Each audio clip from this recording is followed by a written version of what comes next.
Hello, welcome to Wisdom at the Well. It is day 41 and it is late afternoon and it is a very sunny afternoon. Sun is pouring in. It's windy. We had torrential rainstorms earlier and I'm just enjoying a quiet afternoon. It's just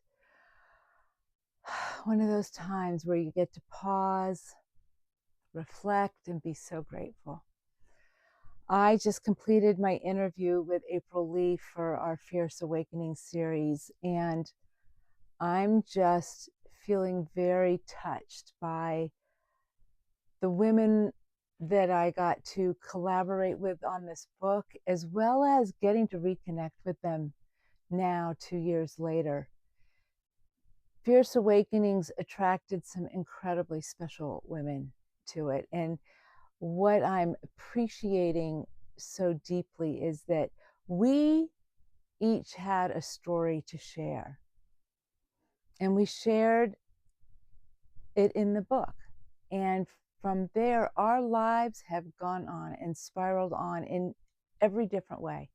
No, I mean, each of us are so different from each other anyway, but I'm just deeply appreciating how we came together in this set amount of time, and then we've each spiraled in our lives and in the world in our way. And April and I were talking about how there's something in us coming up to our 2-year anniversary that is like bringing the book back to life. I'm going to put it right here again just so you can see it. Fierce Awakenings, the courage, calling and courage and confidence to walk life's spiral paths. And we are amazing women, those of us who came together for this book. But at the same time, I guess the point I'm wanting to speak about this afternoon is that while we're very special, we're also very ordinary. There's nothing exceptional about us. We just each chose to say yes to this book. We each chose to say yes to writing a chapter. And what I realize is that we actually each have a story or stories. We each have life experiences. We all have these incredible incidences, experiences, relationship, awarenesses that happen in our lives. And it's not that we have to write about them. You may be a writer, you may not. You may not even consider yourself a creative, but you've had these pearls in your life that have contributed to who you are today. And there's something when you take stock of them, however you take stock of them, through painting, through writing, through talking and sharing about it with someone, there's so many different ways, right? That it allows us to receive even more of the gifts from it. And then, like in April's case, one of the many pieces I was struck by in our conversation is that was something in her writing the chapter she wrote, Mirrors, that it completed something for her and then kind of launched her into the next spiral of her life. And in the writing of it, not even realizing she was completing something. And for me, my spiral path chapter, oh, interesting, is that it deepened me into the spiral path. I think it was very much a part of what actually brought me here to Cornwall, which is where I uncovered, discovered, and recovered the spiral path for myself. And what's happening now, 2 years later from writing the chapter, and 12 years after first coming here, is that the path is, how do I want to say this? I'm living in the center of the spiral path, and the paths are all around me. The sacred sites are all around me. And yet something's happening where it's almost like the paths are disappearing and becoming internalized within me.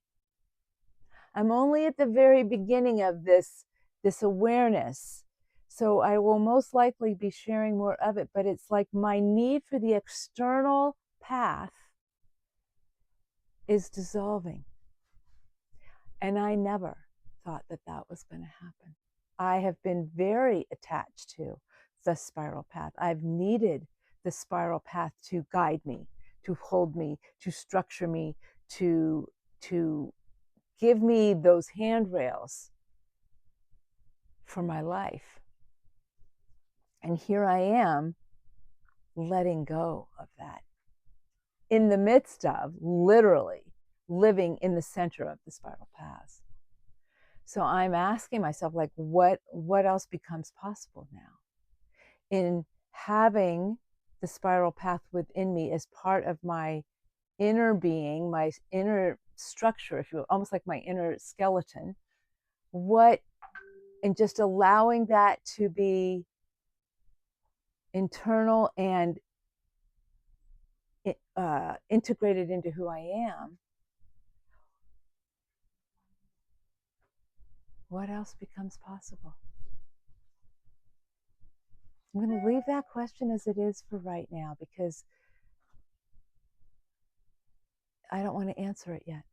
I want to open up the space and have what becomes apparent to make itself known to me. So thanks for being here.